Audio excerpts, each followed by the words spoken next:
Sekecil apapun usaha kita, kita adalah pemodal. Memasarkan atau menjual sih, saya bingung tuh kan. Caranya gimana? Bukan dirayu-rayu sih Bu, gitu karena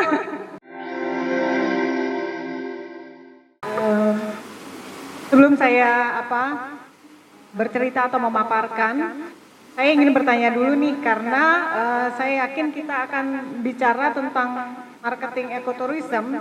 Dalam hal ini audiens saya adalah ibu-ibu. Artinya kita berbicara tentang UMKM ya, ibu-ibu. UMKM, jadi kita akan fokus ke sana. Yang pertama itu saya akan tanya dulu apa itu marketing. Mungkin ibu-ibu di sini saya yakin udah pintar-pintar semua nih, pasti udah tahu, udah sering dengar kata marketing, pemasaran gitu. Ada nggak yang bisa jelaskan? Nggak usah jelaskan lah. Marketing itu ini loh Bu, saya udah praktekkan gitu. Atau ada di sini ibu-ibu yang sudah punya produk, entah itu kuliner, entah itu kerajinan atau apapun.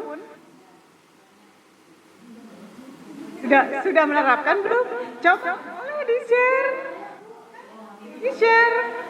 Kan saya kan nggak mungkin bercerita tentang misalnya, oh kalau marketing di catering itu gini, kalau di hotel itu gini, kan nggak mungkin dong, gitu kan? Kalau di UMKM pengalamannya gimana, nanti di situ baru saya masuk. Gimana cara untuk mengembangkannya gitu. Saya bilang ya, jangan malu karena kita UMKM modal kecil. Tahu nggak investor itu bahasa Indonesianya adalah pemodal. Sekecil apapun usaha kita, kita adalah pemodal. Karena kita kan memodalkan usaha sendiri, ya kan? Dan kita ingin usaha kita itu pasti berkembang gitu, pinginnya begitu. Silakan. Assalamualaikum warahmatullahi wabarakatuh.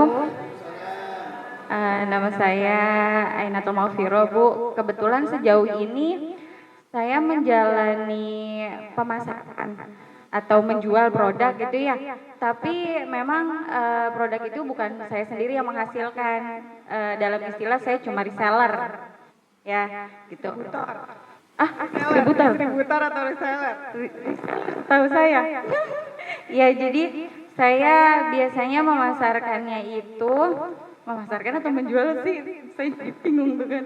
Ya, itu sejauh ini menggunakan media sosial media ya, itu salah satunya Facebook. Tapi memang orang Pulau Tidung itu khususnya itu sangat aktif dalam sosial media itu.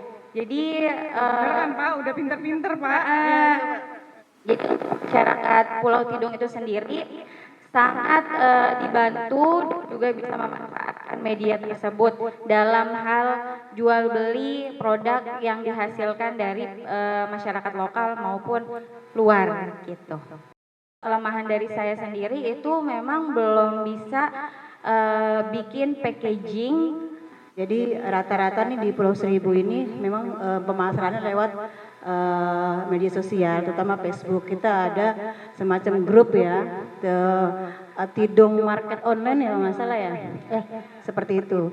Nah di sini keuntungannya buat saya sebagai konsumen itu jadi selain banyak tawaran-tawaran yang menarik lah ya gitu ya, itu diantar langsung ke depan rumah. Nah itu sangat-sangat membantu ya, terutama bagi yang tanpa ongkir, bagi emak-emak ya yang sibuk mungkin ya di dapur dan sebagainya, atau pula yang kerja gitu. Jadi itu rata-rata memang seperti itu di pulau. Jadi kita beli apapun itu diantar langsung sampai ke depan rumah. Konsumennya tuh memang orang-orang pulau. Orang pulau juga. Jadi dari kita untuk kita gitu. Jadi memang rata-rata di pulau ini memang masih sekitar pulau saja gitu kan. Marketing itu adalah serangkaian proses ya. Jadi untuk bisa menjangkau lebih banyak konsumen. Nah, tadi caranya seperti online itu sudah marketing.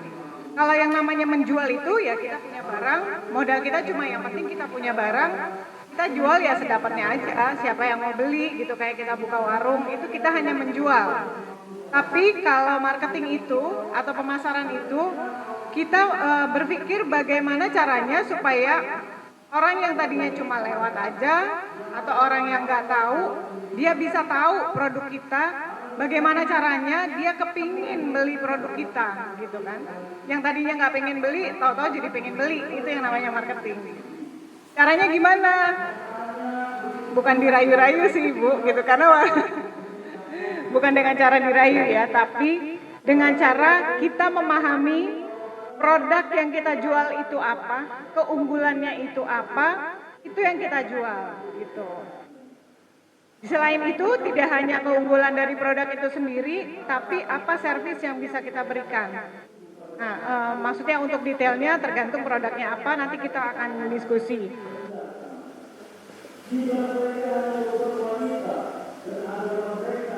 Nah ini, apa saja sih tahap proses yang dikerjakan di marketing? Pertama itu adalah penelitian pasar.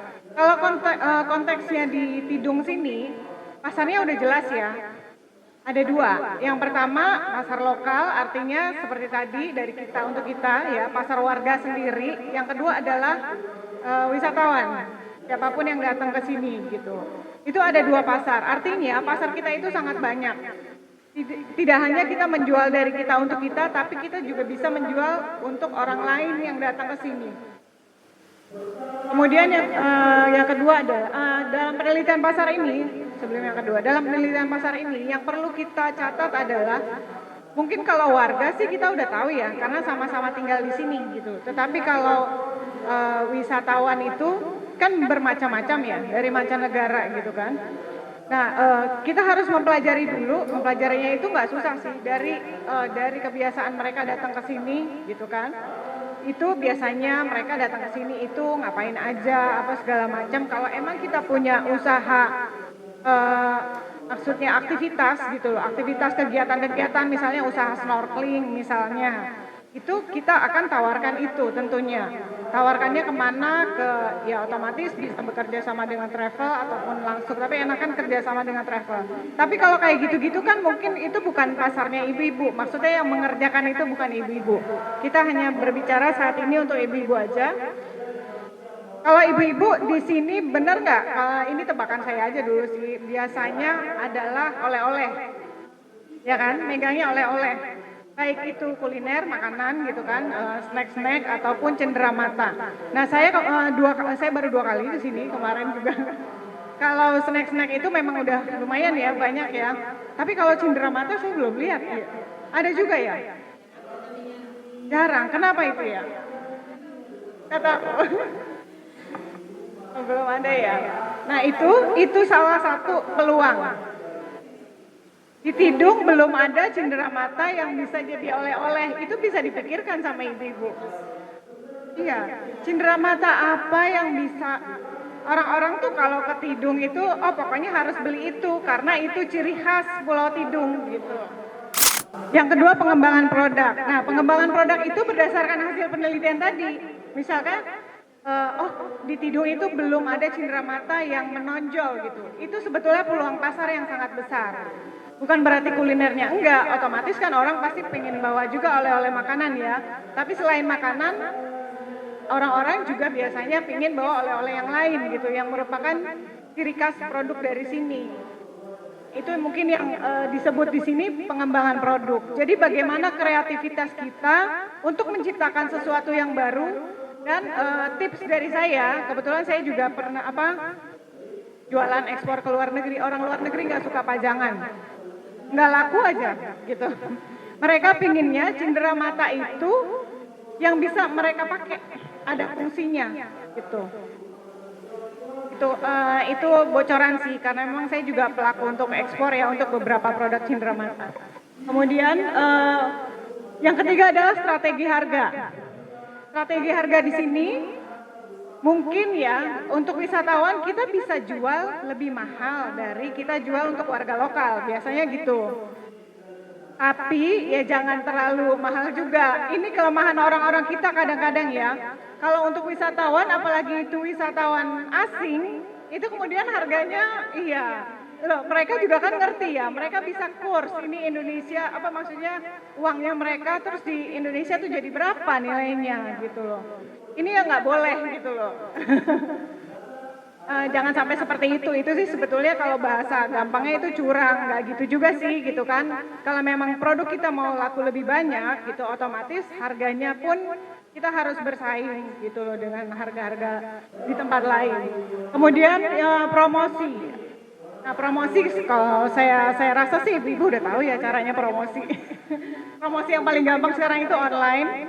Tapi promosi di tempat juga itu penting. Bagaimana supaya wisatawan itu gampang mendapatkan souvenir atau mendapatkan produk makanan untuk mereka beli di satu tempat. Di sini ada nggak sih ibu-ibu? Kayak koperasi, kayak ya nggak usah koperasi. Mungkin ini bisa jadi peluang usaha juga. Misalnya ibu punya tempat, satu tempat bisa dibikin jadi pusat oleh-oleh gitu. Sekarang kalau di tempat-tempat wisata yang lain itu sudah banyak, Bu. Mereka cuma modal tempat aja sebenarnya. Tapi itu sangat-sangat memudahkan turis-turis. Kayak kita, misalnya kayak saya atau turis yang lain misalnya yang datang ke sini, apalagi turis luar negeri ya yang memang ngeblank. Mereka akan lebih senang kalau mereka bisa beli banyak barang tapi di satu tempat aja gitu loh. Nggak usah pusing-pusing keliling karena mereka jalan-jalan itu mereka mau santai, bukannya mau bawa-bawa barang, bukan gitu. Itu sebetulnya peluang usaha yang sangat besar kalau emang belum ada gitu. Cukup sediain tempat dan ibu bisa ngambil barang itu kayak tadi ibu tadi kan cuma ngambil barang nggak apa-apa, ngambil barang dan tempatnya itu yang kita viralin gitu. Jadi dalam satu tempat itu bisa membeli barang-barang dari nggak cuma produk satu doang gitu, maksudnya bisa beli dari produk-produk warga lain yang memang dititip ke situ juga gitu. Itu menurut saya apalagi kalau belum ada ya. Kalaupun sudah ada pun tetap itu jadi peluang yang bagus, apalagi kalau belum ada. Kemudian yang kelima ada distribusi. Nah, distribusi ini bagi yang kalau beli-beli online ya, gitu loh. Di sini saya rasa sih tadi kayaknya udah nggak ada masalah ya kalau distribusi, karena sudah bisa diantar gitu loh. Kalau keluar pun mungkin kalau ada kiriman-kiriman keluar juga saya rasa kayak JNE apa segala itu udah ada ya. Berarti udah tidak ada masalah sebetulnya kalau dari distribusi.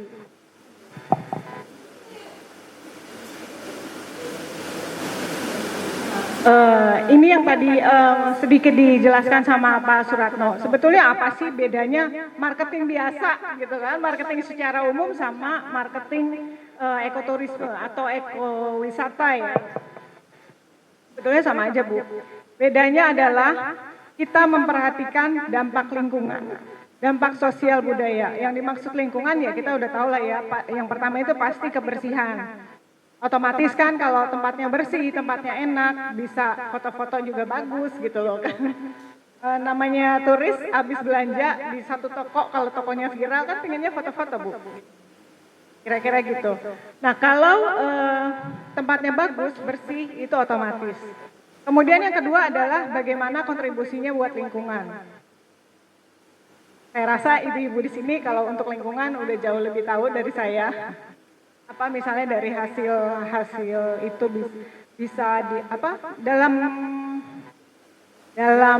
mengadakan promosi-promosi gitu kan, mungkin bisa ada gratis menanam mangrove-nya ibu yang sediain gratis, mereka kan bisa tanam sendiri gitu. Misalnya dengan belanja sekian bisa dapat mangrove 1 gitu kan, bisa ditanam. Itu mereka seneng Bu. Gitu loh. Walaupun dengan mangrove 1 yang penting kan bisa difoto, habis itu bisa masuk IG.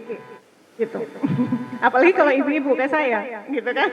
Yang penting masuk IG lagi nanam mangrove walaupun cuma 1 juga nggak apa-apa, gitu kan. Itu pasar banget gitu. Jadi kalau punya warung, kalau punya toko, gunakan juga marketing kayak gitu loh untuk turis-turis gitu. Sehingga mereka otomatis supaya dapetin mangrove 1 ya dia beli dong, gitu kan. Gitu. Kemudian selanjutnya tadi kan saya bilang lingkungan, terus sosial budaya. Sosial itu maksudnya adalah pemberdayaan. Makanya tadi saya contohkan satu tempat yang bisa menampung banyak produk warga, itu kan kita memberdayakan warga ya. Jadi warga bisa nitip ke situ, jadi yang dapat keuntungan bukan cuma kita, warga lain juga, teman-teman yang lain juga bisa dapat keuntungan yang punya produk di situ. Pas Covid itu pengunjung berkurang sampai sekarang, kecuali kalau lagi libur high season baru banyak banget gitu. Jadi akhirnya mereka berpindah lah. Mereka masih membuat kalau ada pesanan. Biasanya kalau dari pemerintah tuh ada aja gitu. Dia bikin dari limbah batok. Ada namanya rumah batok. dari limbah batok kelapa, dari kayu-kayu yang limbah yang datang dari Jakarta, itu diolah. Sekarang akhirnya karena kurangnya peminat, mereka beralih, tapi tetap dengan kayak misalnya bikin kapal kayak gitu, atau chicken set. Seperti itu. Jadi memang kita berbagi tugas, istilahnya berbagi tugas yang memang kelihatannya gaptek gitu kan.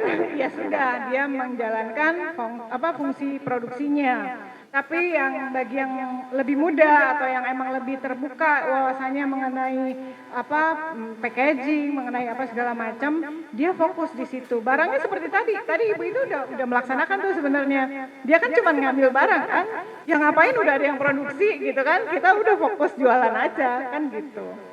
Jadi semuanya dapat gitu. Itu sih sebetulnya yang namanya pemberdayaan, kira-kira gitu.